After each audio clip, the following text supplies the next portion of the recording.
قال رب اشرح لي صدري ويسر لي امري واحلل عقدة من لساني يفقهوا قولي.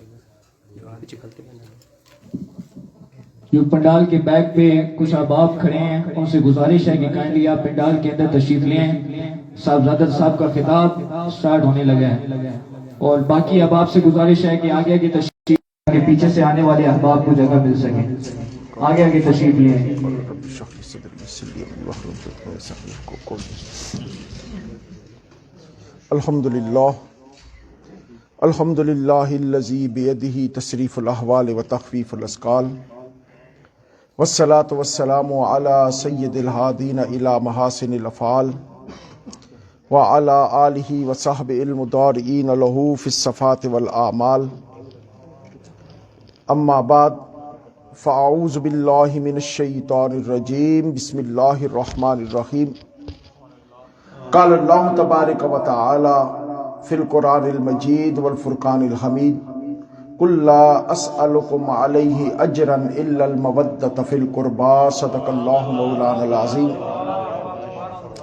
قال الله تبارك وتعالى في القرآن المجيد والفرقان الحميد في شان حبيبه إن الله وملائكته يصلون على النبي يا أيها الذين آمنوا صلوا عليه وسلموا تسليما.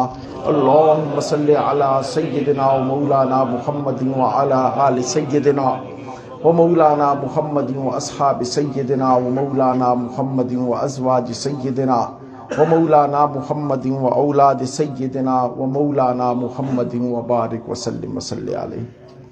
مولا یا صلی وسلم دائما ابدا علی حبیبک خیر الخلق کلہم والحبیب الذی ترجى شفاعته لكل حول من الاحوال مقتحم.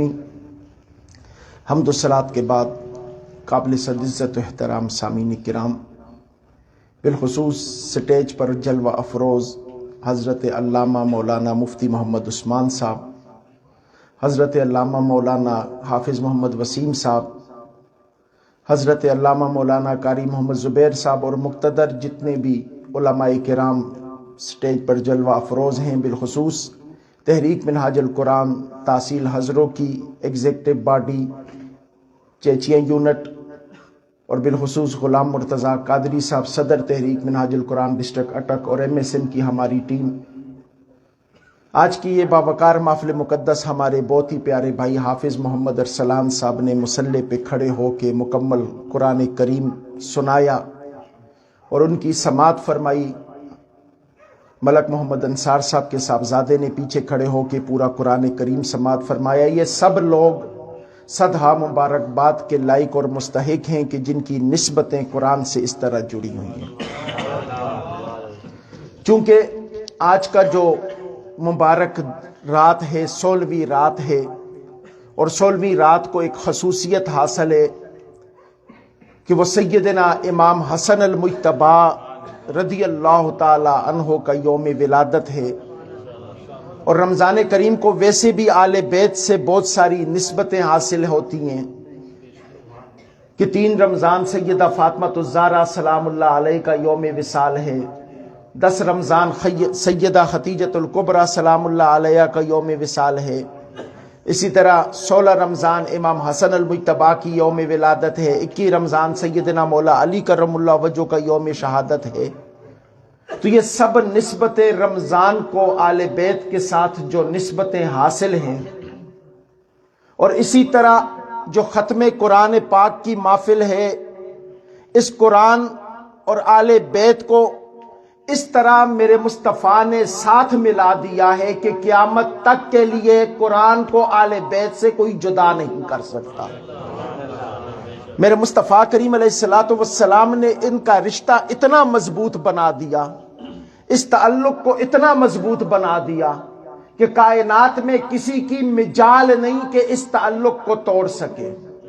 اور یہی بات ہے کہ جو آل محبت ہوتے ہیں وہ جہاں پہ قرآن کا تذکرہ کرتے ہیں وہاں پہ آل بیت کا تذکرہ بھی کرتے ہیں، اور جہاں آل بیت کا تذکرہ کرتے ہیں وہاں پہ قرآن کا تذکرہ کرتے ہیں، چونکہ وہ جانتے ہیں کہ میرے مصطفیٰ نے یہ جو فرمایا تھا کہ میں تم میں دو بھاری چیزیں چھوڑ کے جا رہا ہوں، فرمایا یہ کبھی آپس میں جدا نہیں ہوں گی۔ میرے آقا کریم علیہ الصلوۃ والسلام نے ان کے ساتھ کا اس حد تک اظہار فرما دیا، فرمایا دنیا کے رشتے دنیا میں ختم ہو جاتے ہیں، لیکن قرآن اور آل بیت کا رشتہ وہ ہے کہ جو حوض کوثر پہ بھی سلامت رہے گا۔ قرآن اور آل بیت کا سلسلہ اور رشتہ وہ ہے کہ جو حوض کوثر پہ بھی سلامت رہے گا۔ اور جس وقت رات میں اس حدیث کا مطالعہ کر رہا تھا، اس کو مختلف طرق سے دیکھ رہا تھا، حدیث ثقلین کو جو مختلف طرق سے روایت کیا گیا ہے اس کا میں مطالعہ کر رہا تھا، تو ایک بڑی پیاری چیز میری نظروں کے سامنے سے گزری، اور میں اس کو سوچ رہا تھا کہ بڑی بڑی احادیث ہیں، بڑے بڑے احکام ہیں میرے مصطفیٰ کریم علیہ الصلوۃ والسلام کے، بڑے بڑے حکم ہیں میرے مصطفیٰ کریم علیہ الصلوۃ والسلام کے، لیکن ہر حکم کو کچھ صحابہ کی موجودگی میں میرے آقا نے ارشاد فرمایا، کسی حکم کو 10 صحابہ کے سامنے فرمایا، کسی حکم کو 50 صحابہ کے سامنے ارشاد فرمایا، کسی حکم کو میرے آقا نے 1000 صحابہ کے سامنے ارشاد فرمایا، لیکن یہ آل بیت اور قرآن کا جو تعلق ہے اس کو جس وقت بیان کرنے کی باری آئی تو کائنات نے عجب نظارہ دیکھا، عرش نے عجب نظارہ دیکھا۔ منظر یہ تھا کہ پوری دنیا سے صحابہ مصطفیٰ کے سامنے کھڑے تھے اور مصطفیٰ شان آل بیت بیان فرما رہے ہیں۔ یہ بھی منظر بڑا عجیب ہے کہ مختلف جو روایتیں ملتی ہیں، 3 جگہوں پہ میرے آقا کریم علیہ الصلوۃ والسلام نے اس چیز کو بیان فرمایا۔ ایک حجت الوداع کے موقع پہ، دوسرا واپسی پہ مقام وادی بطحا کے قریب غدیر خم پہ، اور تیسرا میرے آقا کریم علیہ الصلوۃ والسلام نے صحابہ سے روایت ملتی کہ ایام وصال کے اندر، مرض وصال میں آقا کو کچھ افاقہ ہوا، کملی والے مسجد شریف میں تشریف لائے اور ممبر پہ بیٹھ کے ایام وصال کے اندر، مرض وصال کے اندر میرے آقا نے ممبر پہ بیٹھ کے اپنے صحابہ سے فرمایا کہ صحابہ تم میں 2 بھاری چیزیں چھوڑ کے جا رہا ہوں، ایک میرا قرآن ہے، دوسری میری آل بیت ہے۔ ارے حکم تو حجت الوداع پہ بھی کہہ دیا تھا، حکم تو وادی بطحا میں بھی دے دیا تھا، پھر یہ ایام مرض کے اندر، مرض وصال کے اندر مسجد نبوی پہ بیٹھ کے حکم دینے میں حکمت کیا تھی؟ آل محبت کے لکھتے ہیں کہ میرے آقا نے کائنات کو یہ بتایا کہ دنیا والوں رکھ سن لو، میرا خلوت میں بھی یہی حکم ہے، میرا جلوت میں بھی یہی حکم ہے۔ گویا میرے آقا نے یہ فرمایا کہ میرے صحابہ سن لو، یہ وہ حکم ہے کہ جو خلوت میں بھی یہی ہوگا، جلوت میں بھی یہی ہوگا۔ اور ایک اور بڑی پیاری بات، جس وقت میرے آقا نے یہ حکم ارشاد فرمایا نا،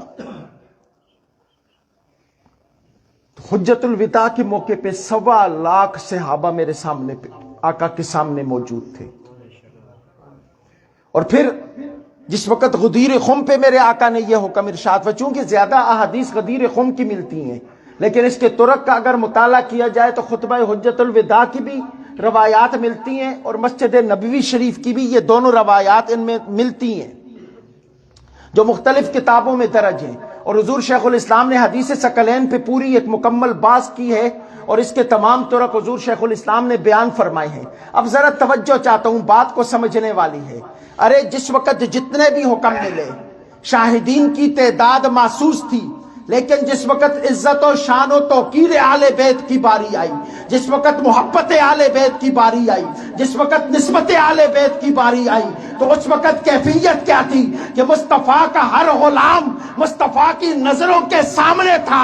میرے مصطفیٰ کریم علیہ الصلوۃ والسلام کے غلام یمن سے بھی تشریف فرماتے، حجر سے بھی تشریف فرماتے، عجم سے بھی دنیا تشریف فرماتی، یعنی کہ صحابہ کرام پوری دنیا سے میرے آقا کے سامنے تشریف فرماتے، اور آقا فرما رہے تھے کہ لوگوں اگر یاد رکھو میری رضا چاہتے ہو تو میرے آل بیت کے دامن کو تھام لینا۔ میری رضا چاہتے ہو تو میرے آل بیت کے دامن کو تھام لینا، نسبت آل بیت کو سلامت رکھنا، اور یہی وہ حکم ہے کہ جو خدا کا قرآن ہمیں بتاتا ہے۔ اور ایک چیز یاد رکھیے گا، الحمدللہ ہم لوگ وہ ہیں جو صحابہ کا دامن پکڑ کے در آل بیت پہ پہنچتے ہیں۔ ہم لوگ وہ ہیں جو صحابہ کا دامن پکڑ کے در آل بیت پہ پہنچتے ہیں۔ کیوں؟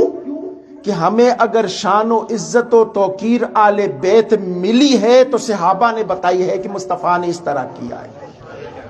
جو لوگ آقا کے صحابہ پہ باتیں کرتے ہیں اور عظمت آل بیت کی باتیں کرتے ہیں، وہ یہ سن لیں کہ اگر صحابہ کے اقوال کو عظمت آل بیت کے ابواب سے نکال دیا جائے تو تجھے نہ شان علی پتہ چلے نہ فاطمہ الزہرا کی شان کا تجھے پتہ چلے۔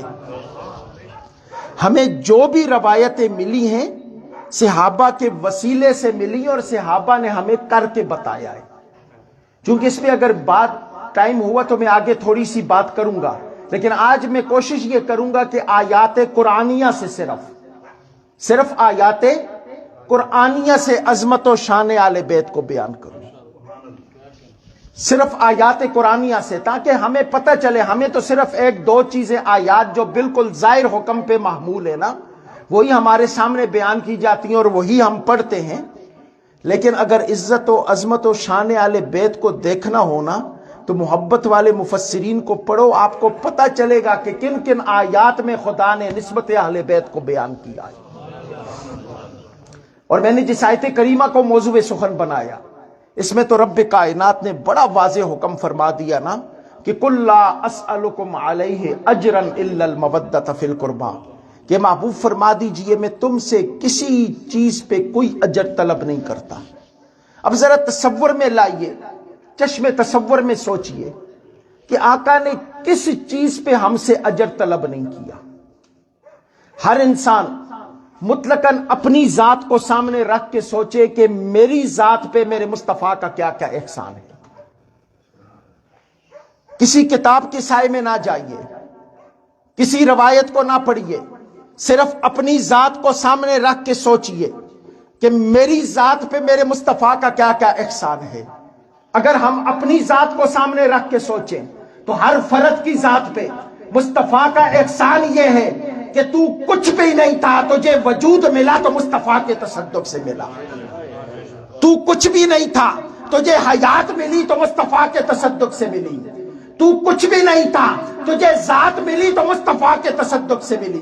تو کچھ بھی نہیں تھا، تجھے عزت ملی تو مصطفیٰ کے تصدق سے ملی۔ ارے تیری رگوں کے اندر، اس چمڑے کے اندر، ان رگوں کے اندر، چلنے والے خون کے اندر جو وائٹ اور ریڈ سیل ہیں، خدا کی قسم وہ بھی خدا نے مصطفیٰ کے تصدق سے عطا کی۔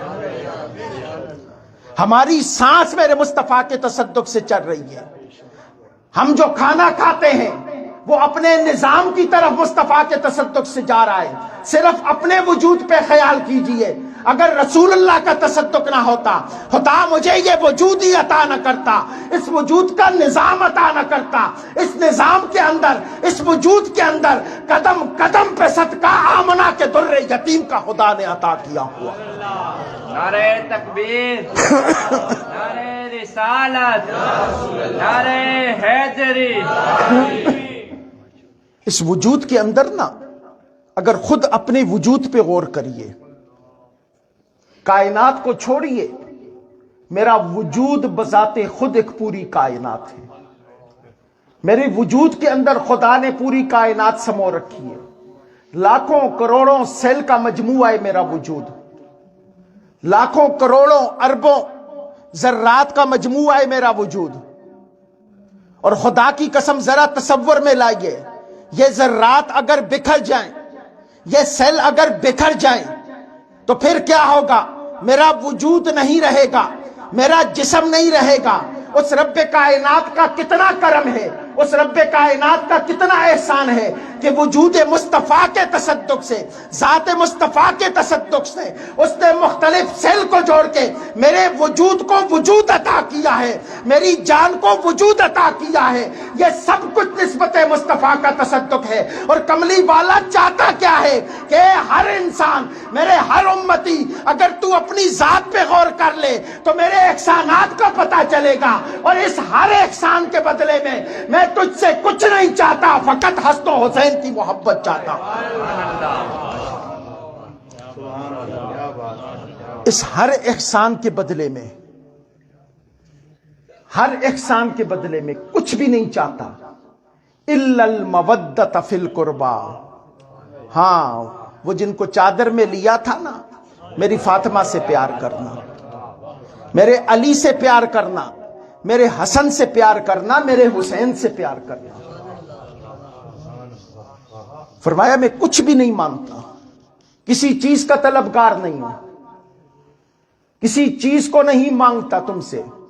بڑے احسانات ہیں تمہیں، اگر اپنی ذات پہ میرے احسانات کو دیکھنا چاہتے ہو تو اپنی ابتدا سے انتہا تک دیکھ لو، قدم قدم پہ میرے احسانات کی عنایتیں تم پہ نظر آئیں گی۔ لیکن ان تمام چیزوں کے بدلے میں میرے آقا نے طلب بھی کیا کیا؟ فرمایا جسے میں گود میں اٹھایا کرتا تھا نا میرا حسین، اس سے پیار کرنا، جسے میں کندھوں پہ بٹھایا کرتا تھا میرا حسن، اس سے پیار کرنا، جو میری چادر تطہیر کی وارث ہے میری بیٹی فاطمہ، اس سے پیار کرنا۔ اور یاد رکھیے یہ وہ ہستیاں ہیں کہ ان کے پیار کے بغیر نہ ایمان سلامت رہتا ہے نہ انسان سلامت رہتا ہے۔ ان کے پیار کے بغیر کچھ بھی سلامت نہیں رہتا۔ اور سنیے، یقین جانیے کہ ان کا پیار ہی ہے، ان کا پیار ہی ہے جو دونوں جہاں میں خدائی وحدہ لا شریک نے ہماری بخشش کی ضمانت رکھا ہوا ہے۔ خدا قرآن میں کیا ارشاد فرماتا ہے؟ توجہ چاہتا ہوں آپ لوگوں کی۔ خدا فرماتا ہے کہ من جاء بالحسنۃ فلہ خیر منہا وہم من فزع یومئذ آمنون ومن جاء بالسیئۃ فکبت وجوہہم فی النار ہل تجزون الا ما کنتم تعملون۔ کہ خدا فرماتا ہے کہ قیامت کی ہولناکیوں کا منظر رب کائنات بیان فرما رہا ہے، اور اس قیامت میں آمد کا انداز خدا بتا رہا ہے کہ قیامت کے میدان میں دو طرح کے لوگ آئیں گے، اور ان دونوں کی کیفیات رب بیان فرما رہا ہے۔ خدا کہہ رہا ہے کہ من جاء بالحسنۃ، کہ اس حشر کے میدان کے اندر جب نفسا نفسی کی کیفیت ہوگی، خدا کہہ رہا ہے کہ من جاء بالحسنۃ، کہ اس میدان کے اندر جو شخص نیکیوں کے ساتھ آئے گا، خدا فرما رہا ہے کہ فَلَهُ خَيْرٌ مِّنْهَا، فرمایا وہ دنیا میں جتنی نیکیاں کرے گا میں حشر میں اس سے بہتر بدلہ اسے عطا کروں گا۔ فَلَهُ خَيْرٌ مِّنْهَا، فرمایا وہ اس کے لیے اس سے بہتر میں حشر میں اسے عطا کروں گا۔ فرمایا اس کی کیفیت یہ ہوگی کہ وَهُم مِّن فَزَعٍ يَوْمَئِذٍ آمِنُونَ، کہ جس وقت ہر شخص کے چہرے پہ گھبراہٹ ہوگی اس دن بھی میں اسے امن عطا فرماؤں گا۔ اب ذرا توجہ کیجئے، سوچئے کہ رب کائنات کا انداز محبت نیکیوں والے کے ساتھ کیسا ہے۔ اور جب بات آگے سمجھ میں آئے گی نا تو پھر مزہ آئے گا۔ خدا کیا کہہ رہا ہے؟ من جاء بالحسنۃ، کہ وہ جو حشر کے میدان میں نیکیاں لے کے ساتھ آئے گا، فَلَهُ خَيْرٌ مِّنْهَا، فرمایا دنیا میں جتنی اس نے نیکیاں کمائی ہیں نا، دنیا میں جتنی اس نے نیکیاں کمائی، فرمایا حشر کے میدان میں اس سے اعلیٰ اس کو جزا عطا کروں گا، ان نیکیوں سے اعلیٰ اس کو جزا عطا کروں گا۔ اور فرمایا وَهُم مِّن فَزَعٍ يَوْمَئِذٍ آمِنُونَ، کہ جس وقت ہر شخص پہ گھبراہٹ طاری ہوگی، ہر انسان پہ گھبراہٹ طاری ہوگی، ہر شخص گھبرا رہا ہوگا، فرمایا اس دن اسے میں امن میں رکھوں گا، محفوظ رکھوں گا، مامون رکھوں گا۔ اور پھر فرمایا وَمَن جَاءَ بِالسَّيِّئَةِ، اور پھر اس دن جو گناہوں کے ساتھ آئے گا، فَكُبَّتْ وُجُوهُهُمْ فِي النَّارِ، یہ ذرا توجہ کیجئے، خدا فرما رہا ہے کہ میں اس کو اوندے منہ جہنم میں گرا دوں گا. فکبت وجوہہم فی النار، اور کہوں گا کہ حل تجزون الا ما کنتم تعملون، یہ وہ عمل تھا جو دنیا میں تو کرتا تھا، اس کا آج تجھے اجر عطا کیا گیا ہے. اب ذرا توجہ چاہتا ہوں، یہاں پہ جو نیکوکار ہوں گے، جس وقت کوئی بھی والی وارث نہ ہوگا، وہ دنیا کی نیکیاں والی وارث بن کے رب کی بارگاہ میں شفیع بن کے کھڑی ہوں گی. جس وقت کوئی بھی تمہارے جاننے والا نہ ہوگا، وہ دنیا کی نیکیاں، وہ دنیا کی حسنہ تمہارے سامنے کھڑی ہوں گی. اب وہ دنیا کی حسنہ کیا ہے اور دنیا کی سیئہ کیا ہے؟ تو چلتے ہیں مولا علی کی بارگاہ میں. ہم نے پوچھا علی ذرا اس آیت کی تفسیر تو بتائیے، اس آیت کی تفسیر تو بتائیے. اب یہ تفسیر نہ میری ہے نہ کسی اور مفسر کی ہے، کسی مکتبہ فکر کے مفسر کی نہیں ہے، کسی ایک ذہنیت کے مفسر کی نہیں ہے. ارے یہ تفسیر اس ذات کی ہے جیسے باب مدینۃ العلم کہا جاتا ہے. یہ تفسیر مولا علی فرما رہے ہیں. نعرہ حیدری. یہ تفسیر کون کر رہا ہے؟ علی، مولا علی کر رہے ہیں، جس میں کسی قسم کی شک و شبہ کی گنجائش نہیں ہے. اگر کوئی اور کرتا نا تو ہم کہہ دیتے کہ اس پہ یہ بات ہو سکتی ہے، اس پہ یہ بات ہو سکتی ہے، اس پہ یہ اعتراض ہے. لیکن خدا کی قسم نہ علی کی ثقافت پہ کسی کو اعتراض ہے، نہ علی کی صداقت پہ کسی کو اعتراض ہے. اسماء الرجال کے اندر، حدیث کے ابواب کے اندر علی جیسا سکہ راوی کائنات نے دیکھا ہی نہیں. اور یاد رکھے، توجہ چاہتا ہوں، مولا علی سے تفسیر پوچھی گئی، باب مدینۃ العلم سے تفسیر پوچھی گئی. اب ذرا آل محبت سنیے میرے علی نے کیا کہا ہے، ایمان تازہ ہو جائے گا. علی سے پوچھا گیا کہ خدا کہہ رہا ہے من جاء بالحسنۃ، کہ جو حشر کے میدان میں آئے گا نیکیوں کے ساتھ، اسے خدائی وحدہ لا شریک بہتر اجر دے گا، اسے محفوظ و معمون رکھے گا. اور جو گناہوں سے آ کے آئے گا گردن سے پکڑ کر اوندے منہ جہنم میں گرایا جائے گا. یہ نیکیاں کیا ہے، یہ گناہ کیا ہے؟ تو مولا علی فرماتے ہیں کہ یہاں حسنہ سے مراد محبت آل بیت ہے، اور سیئہ سے مراد بغض آل بیت ہے.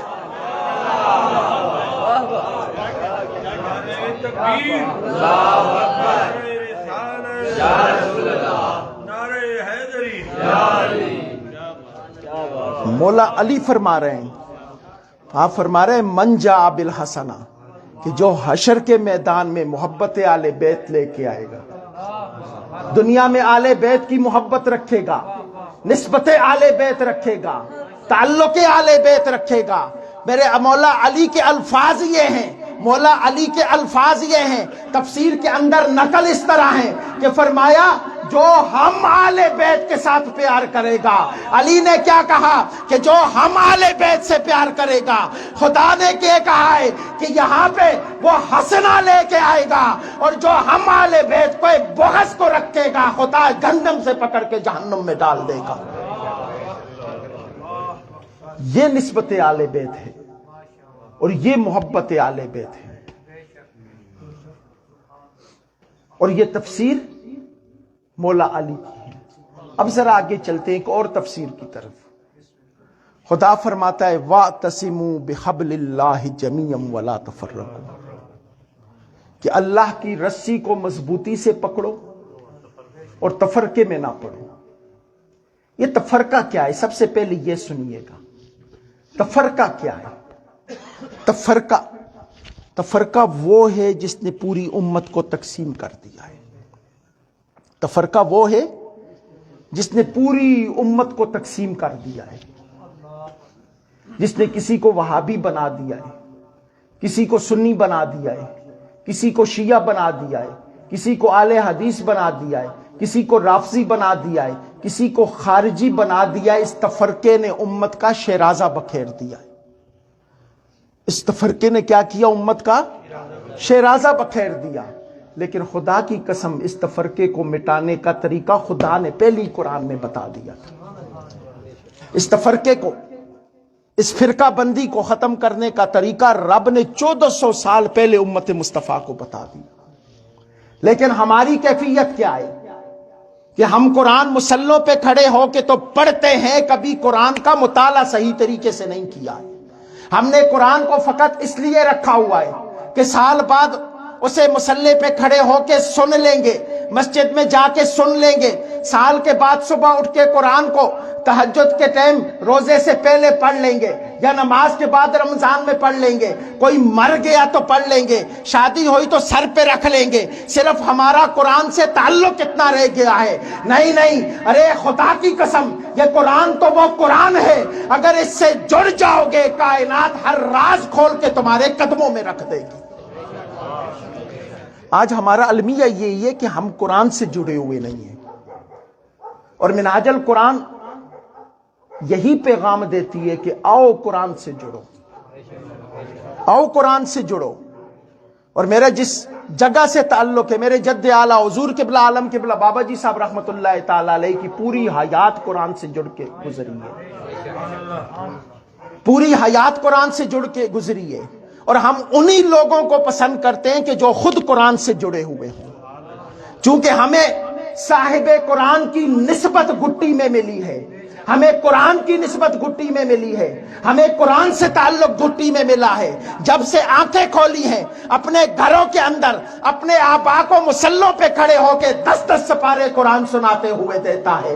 ہم نے اپنے آبا کو چلتے پھرتے قرآن پڑھتے ہوئے دیکھا ہے، ہم نے قرآن کا ادب اپنے آبا کی نگاہوں میں دیکھا ہے۔ تو یہی وجہ ہے آج منہاج القرآن کے ساتھ محبت کی، یہی وجہ ہے کہ ہمیں نظر آ رہا ہے کہ جو فیضان ہمیں اپنے آبا کی گود سے ملا ہے، وہی فیضان ہمیں منہاج القرآن سے نظر آ رہا ہے۔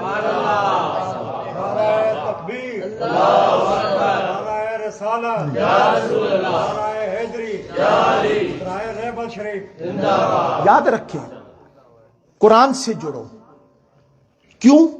کہ جس وقت قرآن سے جڑو گے یہ مسلکی اختلاف ختم ہو جائیں گے، قرآن کے راستے پہ چلنا شروع ہو جاؤ گے۔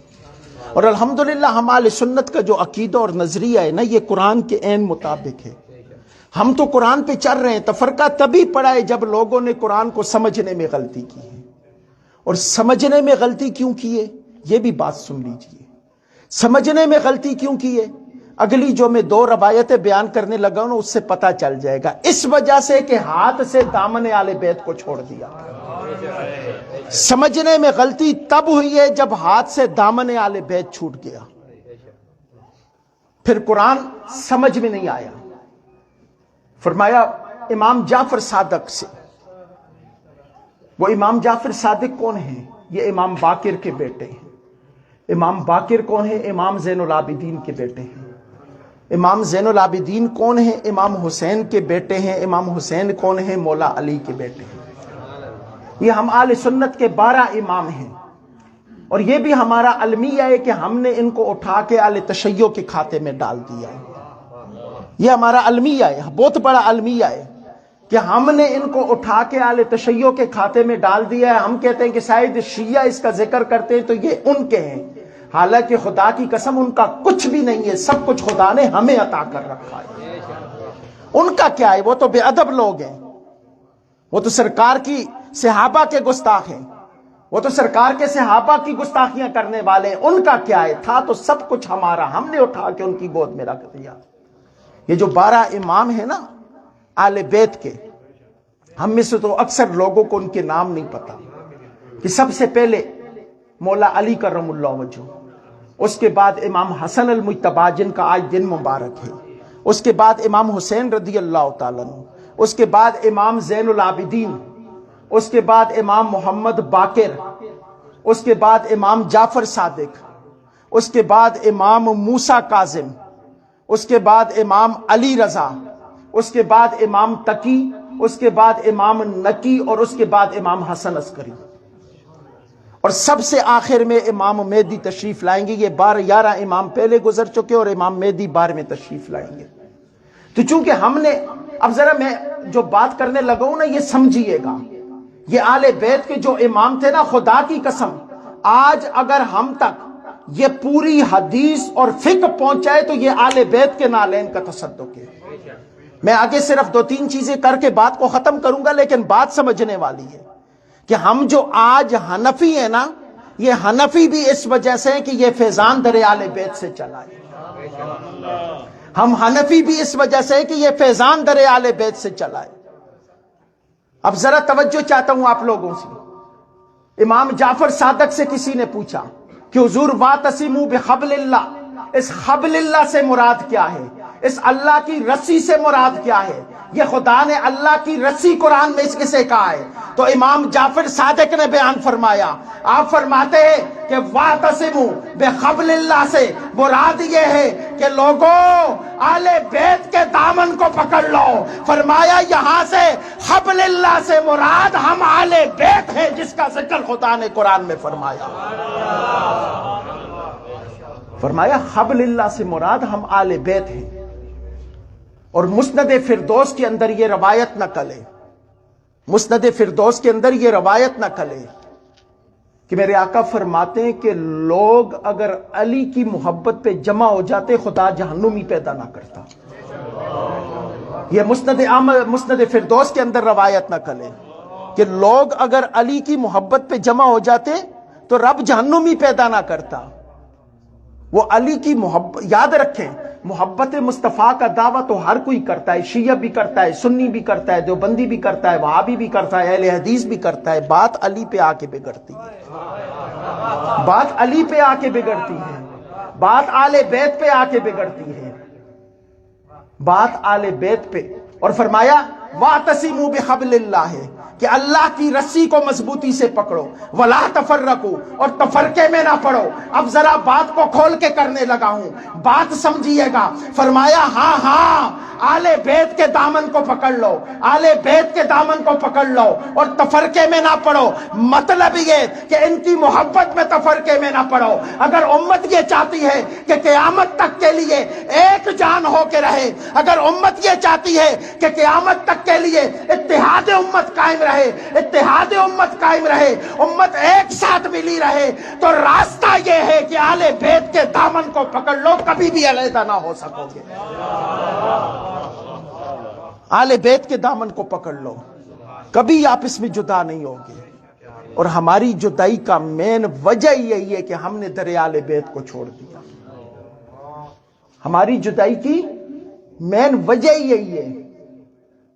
اور یقین جانیں کہ آپ کسی بھی مسلک کے مین اختلاف اٹھا کے دیکھیں، جہاں پہ امت آل بیت پہ متفق ہوگی نا، ہر مسئلہ حل ہوتا ہوا نظر آئے گا، ہر مسئلہ حل ہوتا ہوا نظر آئے گا. وہ عقائد کے ابواب میں ہو، وہ عبادات کے ابواب میں ہو، جن ابواب میں بھی در آل بیت کے تھامو گے ہر مسئلہ امت کا حل ہوتا ہوا نظر آئے گا. اور مین پرابلم تو عقائد کے ابواب کی ہے نا. عبادات کے ابواب میں تو 4 فقہ ہمارے بنے ہوئے ہیں، حنفی، شافعی، حنبلی، اس پہ تو نہیں امت کو تفرقہ ہے. تفرقہ تو عقائد کے ابواب میں ہے. اور عقائد کے ابواب میں اگر سلامتی چاہتے ہو تو در آل بیت کو پکڑ لو. کیوں کہ آل بیت سے جڑنے والے کا عقیدہ کبھی خراب نہیں ہوتا، اور جس کا عقیدہ نہیں خراب ہوگا وہ کبھی تفرقے میں پڑے گا ہی نہیں. یہ آل بیت کی محبت کا صلہ ہے اور آل بیت کی نسبت کا صلہ ہے. اسی لیے تو خدا نے قرآن میں فرمایا کہ فَاسْأَلُوا أَهْلَ الذِّكْرِ إِن كُنتُمْ لَا تَعْلَمُونَ. اب ذرا میں آخری اختتامی لمحات کی طرف آ رہا ہوں. فرمایا فَاسْأَلُوا أَهْلَ الذِّكْرِ کہ سوال کرو اہل ذکر سے اگر تم نہیں جانتے. اب یہ اہل ذکر کون ہے؟ اہل ذکر کون ہے؟ علماء نے اس کی 4 تفسیریں فرمائی ہیں. ایک نے کہا کہ اہل ذکر سے مراد اہل کتاب ہیں، ایک نے کہا اہل ایمان ہیں، لیکن جو تیسری تفسیر اور بالخصوص جو چوتھی تفسیر، ایک نے کہا کہ یہ اہل علم ہے، لیکن جو چوتھی تفسیر کی علماء نے کی، خدا کی قسم دل کے کانوں تک اتر گئی. فرمایا اہل ذکر سے مراد جو خدا یہاں پہ کہہ رہا ہے کہ فَاسْأَلُوا أَهْلَ الذِّكْرِ، یعنی کہ فَاسْأَلُوا أَهْلَ الْبَيْتِ إِن كُنتُمْ لَا تَعْلَمُونَ، کہ تم اہل بیت سے سوال کرو اگر نہیں جانتے. فرمایا اہل ذکر سے مراد اہل بیت ہیں، اہل ذکر سے مراد اہل بیت ہیں. کہ اگر تم نہیں جانتے، کیا نہیں جانتے یہ بھی ذرا سنیے اور سمجھیے بات کہ کیا نہیں جانتے.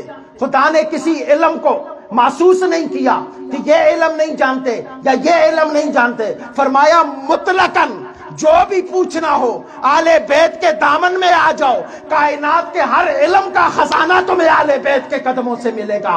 اگر سائنس سیکھنی ہو تو تب بھی آلے بیت کے قدموں میں آؤ، اگر دین سیکھنا ہو تب بھی آلے بیت کے قدموں میں آؤ۔ کائنات میں جو بھی چاہتے ہو، علم کا ہر دروازہ در آلے بیت سے کھلتا ہے۔ اور یہی وجہ تھی نا یار، جابر بن حیان جیسا سائنسدان امام جعفر صادق کا شاگرد بنتا ہے۔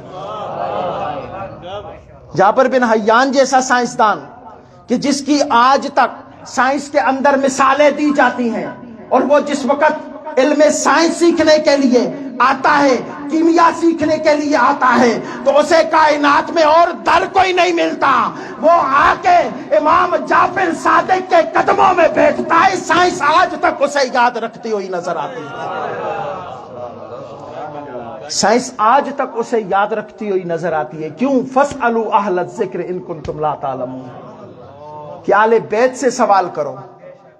وہ سائنس اور دین، امام اعظم ابو حنیفہ جیسا فقیہ، امام اعظم ابو حنیفہ جیسا فقیہ، جس وقت دین کی باری آتی ہے تو وہ فقیہ کہ جس کی فقاہت کے تابع دار ہزاروں کروڑوں انسان ہیں، جس کے فقہ کے اوپر چلنے والے لاکھوں کروڑوں انسان ہیں۔ میں نے سوال کیا، اے امام اعظم ابو حنیفہ وجہ کیا ہے؟ مسائل تو امام شافعی نے بھی اخذ کیے، مسائل تو امام مالک نے بھی اخذ کیے، مسائل تو امام احمد بن حنبل نے بھی اخذ کیے، تیرے عروج کی وجہ کیا ہے؟ تیری مقبولیت کی وجہ کیا ہے؟ تیرے کمال کی وجہ کیا ہے؟ تو جواب یہ ملتا ہے کہ میرا ہر کمال امام جعفر صادق کے قدموں کا تصدق ہے،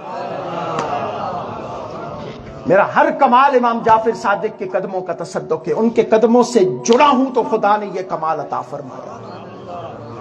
اور یاد رکھیے، یہ میں ایسے نہیں کہہ رہا، آپ میں سے ہر کوئی حنفی ہے نا، ہر کوئی حنفی ہے، اور ہم حنفی طریقے کے مطابق نماز پڑھتے ہیں، حنفی طریقے کے مطابق روزے رکھتے ہیں، ہر طریقہ ہم جو ہے نا امام اعظم ابو حنیفہ کی اقتداء میں کرتے ہیں۔ لیکن کبھی سنا دیکھا ہے، سمجھا ہے کہ امام اعظم کس کی اقتداء کرتے ہیں؟ امام جعفر صادق کے تو وہ شاگرد تھے نا، امام ابو حنیفہ مرید کس کے تھے؟ یہ بھی سنیے، امام ابو حنیفہ مرید تھے امام محمد کے، جو بیٹے تھے جناب عبداللہ کے، جو بیٹے تھے جناب امام حسن مصنع کے، اور جو بیٹے تھے جناب امام حسن المجتبی کے۔ امام جعفر صادق مرید تھے امام محمد کے، وہ بیٹے تھے امام عبداللہ کے، وہ بیٹے تھے امام حسن مصنع کے، امام حسن مصنع بیٹے تھے امام حسن مجتبی کے۔ جس وقت خلیفہ منصور کو پتہ چلا، اب حنفیوں یہ سوچ لو، اگر نمازیں کوئی تمہیں کہے رفع یدین کرو، تم کہو گے میں کٹ سکتا ہوں، امام اعظم کی مخالفت نہیں کر سکتا۔ کوئی تمہیں کہے اونچا بالجار آمین کہو، تم کہو گے نہیں نہیں، میرے امام نے کہا ہے کہ آمین آہستہ کہنی ہے۔ کیوں کہ ہر عبادت میں ہم امام اعظم کی تقلید کرتے ہیں، وہ ہمارے امام ہیں، ہم ان کے مقلد ہیں۔ تو اب ذرا یہاں پہ بھی تقلید کرو، یہاں پہ بھی تقلید کرو۔ سنو، خلیفہ منصور نے جس وقت آپ بیعت ہوئے نا، تو عباسی خلیفہ تھا منصور، اس نے امام اعظم ابو حنیفہ کو بلایا، کہا بڑے امام ہو، بڑے شاگرد ہیں آپ کے، بڑے فقیہ ہو، بڑے لوگ آپ کے ساتھ جڑے ہوئے ہیں، بڑے لوگ آپ کو مانتے ہیں، ذرا ایک بات تو کرو، اس عزت عروج کمال کے اوپر بادشاہت کی مور لگا دوں گا، خلافت کی مور لگا دوں گا، بنو عباس کی خلافت کی مور لگا دوں گا، بنو عباس کے قوت کی مور لگا دوں گا، بس کرنا یہ ہے کہ امام محمد کی بیعت توڑ دو، ہم بھی تو آل نبی ہیں، ہم بھی تو آل عباس ہیں، امام محمد کی بیعت توڑ دو، امام محمد سے تعلق توڑ دو۔ تو امام اعظم نے کیا کہا؟ فرمایا اے ابو حنیفہ مٹ سکتا ہے، آل بیت کے دامن کو نہیں چھوڑ سکتا ہے۔ اور اسی جرم میں امام اعظم ابو حنیفہ کو عمر قید کی سزا ہوئی۔ کیا ہوئی؟ عمر قید کی سزا ہوئی۔ دوستو سنو، یہ محبت آل بیت کا سودا ہے، جابر بن حیان جیسا امام اعظم ابو حنیفہ کو سزا کیا ہوتی ہے؟ عمر قید کی سزا ہوتی ہے۔ جرم کیا ہے؟ آل بیت کا دامن کو پکڑ کے آل بیت کا مرید ہونا جرم ہے، آل بیت کے ہاتھوں میں ہاتھ دینا جرم ہے۔ خلیفہ منصور نے کہا کہ قید میں ڈال دوں گا، فرمایا ڈال دو، در آل بیت ہاتھ سے نہیں جائے گا۔ کہا مٹ جاؤ گے، فرمایا نہیں نہیں، اب آل بیت کا دامن تھام لیا ہے، خدا قیامت تک کے لیے نشان کر دے گا۔ اور پھر وہی امام اعظم ابو حنیفہ تھے کہ جیل کی کوٹری سے امام اعظم کا جنازہ نکلتا ہے۔ ارے حنفیوں، امام اعظم کو ماننے والوں، ان کے طریقے کے مطابق نماز پڑھنے والوں، کبھی محبت آل بیت کا درس بھی امام اعظم سے لے کے دیکھو، کبھی نسبت آل بیت کا درس بھی امام اعظم سے لے کے دیکھو کہ امام اعظم کو محبت آل بیت کے صلے میں قید کر دیا جاتا ہے، جنازہ جیل کی کوٹری سے نکلنا قبول کر لیتے ہیں، آل بیت سے تعلق توڑنا قبول نہیں کرتے ہیں۔ ہائے ہائے، یہ نسبتیں دوستو اماموں کی آل بیت سے، یہ تعلق ہیں جو اماموں نے آل بیت سے جوڑے ہوئے ہیں۔ اب ذرا امام مالک کی بھی سنی، اور آخری بات، چونکہ ابھی تو میں نے جو اگلی بات تھی وہ کرنی تھی، وہ تو ابھی ٹائم ہی نہیں رہا، وقت بھی کافی ہو گیا ہے، یہ تو ابھی صرف قرآنی آیات کے ساتھ۔ امام مالک جو تھے نا، امام مالک، یقین کرو ان چار اماموں کو، فقہ کے چار اماموں کو سزا صرف محبت آل بیت کی ملی تھی۔ امام مالک نے فتویٰ دیا تھا کہ خلافت پہ آل بیت کا حق ہے، خلافت پہ آل بیت کا حق ہے۔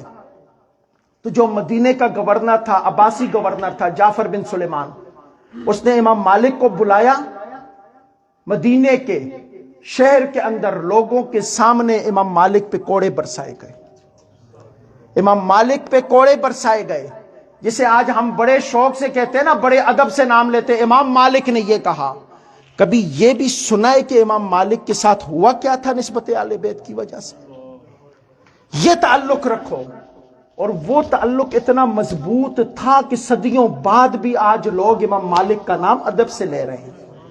یہ صرف نسبت آل بیت کا تعلق تھا، یہ تعلق آل بیت کا فضیلت تھی اور کمال تھا۔ جعفر بن سلیمان نے کوڑے مارے، اتنے مارے کہ گر کے بے ہوش ہو گئے، اور جب ہوش میں آئے نا، ہوش میں آئے تو پہلا لفظ پتہ ہے کیا کہا؟ فرمایا لوگوں گواہ رہنا، میں نے کوڑے مارنے والے کو خدا کے لیے معاف کر دیا، میں نے کوڑے مارنے والے کو خدا کے لیے معاف کر دیا ہے۔ خلیفہ منصور آیا، اس نے کو پتا چلا کہ جعفر بن سلیمان نے امام مالک کو کوڑے مروائے، وہ بھی شامل تھا لیکن لوگوں کے لیے۔ اس نے امام مالک سے کہا کہ اگر آپ کہتے تو میں جعفر بن سلیمان سے آپ کا بدلہ لیتا ہوں۔ اب امام مالک کے الفاظ سنیے گا۔ امام مالک نے فرمایا نہیں خلیفہ منصور، خدا کی قسم میں جعفر بن سلیمان سے بدلہ نہیں لے سکتا۔ جس وقت مجھے کوڑا لگتا تھا، ادھر کوڑا جسم سے جدا ہوتا تھا، ادھر میں جعفر بن سلیمان کو معاف کر دیا کرتا تھا، ادھر میں جعفر بن سلیمان کو معاف کر دیا تھا۔ کسی نے سوال کیا حضور وجہ کیا ہے؟ اتنی تکلیف برداشت کی اور معاف کر دیا۔ وقت کا حاکم خلیفہ، وقت عباسی خلیفہ پوچھ رہا تھا بدلہ لے لیتے، قصاص لے لیتے۔ آپ نے فرمایا نہیں، میری غیرت نے کبارہ نہیں کیا کہ یہ رسول اللہ کے چچا کی اولاد ہیں، بنو عباس ہیں، رسول اللہ کے چچا کی اولاد ہیں۔ میری غیرت نے گوارا نہیں کیا کہ کل حشر کے میدان میں اس سے پوچھا جائے کہ تو نے مالک کو کوڑے کیوں مروائے تھے، اور رسول اللہ کے سامنے میں شرمندہ ہو کے سر جھکاؤں کہ میری وجہ سے رسول اللہ کے خاندان سے سوال ہو رہا۔ یار یہ وہ لوگ تھے جنہوں نے خدا کی قسم نسبتوں اور محبتوں کا حق ادا کر دیا۔ اسی وجہ سے تو کائنات آج بھی ان کو یاد رکھتی ہے، اسی وجہ سے تو کائنات آج بھی ان کے نام لیتی ہے۔ تو دوستو یاد رکھو، اب آخری بات ختم، اگر سلامتی ایمان چاہتے ہو نا تو دامن کرم آل بیت کو کبھی نہ چھوڑنا، دامن کرم آل بیت کو ہاتھ سے نہ جانے دینا۔ کیوں کہ ادھر دامن کرم آل بیت ہاتھ سے چھوٹے گا، ادھر ایمان ہاتھ سے جاتا ہوا نظر آئے گا۔ اور ایک اور چیز جو بالخصوص بڑی توجہ کے لائق ہے، آل بیت کے نام پہ کبھی کسی صحابی کی بےادبی کا تصور بھی نہ کرنا۔ آج ایک بہت بڑے فتنے ہیں کہ آل بیت کا نام لے کے سیدنا امیر معاویہ رضی اللہ تعالیٰ عنہ کی توہین کی جاتی ہے، سیدنا ابو بکر صدیق رضی اللہ تعالیٰ عنہ، خلفائے راشدین کی توہینیں کی جاتی ہیں۔ یہ بات یاد رکھنا کہ ہر صحابی ہمارے سر کا تاج ہے، ہر صحابی نبی ہمارے سر کا تاج ہے، اور آل بیت کی محبت تبھی قبول ہوگی جب صحابہ کے دامن کو پکڑو گے، دامن کرم صحابہ کو پکڑو گے۔ اس لیے آل سنت کا رستہ اعتدال کا رستہ ہے۔ ہم کبھی بھی شدت کی طرف نہ گئے ہیں، نہ تصور کرتے۔ ہم یہ کہتے کہ فضائل کے ابواب میں، ہر ایک ابواب میں سیدنا ابو بکر صدیق افضل البشر بعد الانبیاء بالتحقیق ہیں۔ ابو بکر ہمارے امام ہیں، عثمان ہمارے امام ہیں، علی ہمارے امام ہیں، عمر فاروق ہمارے امام ہیں، لیکن قرآن ہمیں احبیت آل بیت کا حکم دیتا ہے۔ محبوب ہمارے آل بیت ہیں، محبوب ہمارے آل بیت ہیں، اس وجہ کے نص قطعی قرآن سے ہمیں ان کی محبت کا حکم ملتا ہے۔ خدائے وحدہ لا شریک یہ نسبت قیامت تک سلامت رکھے۔ وما علینا الا البلاغ المبین۔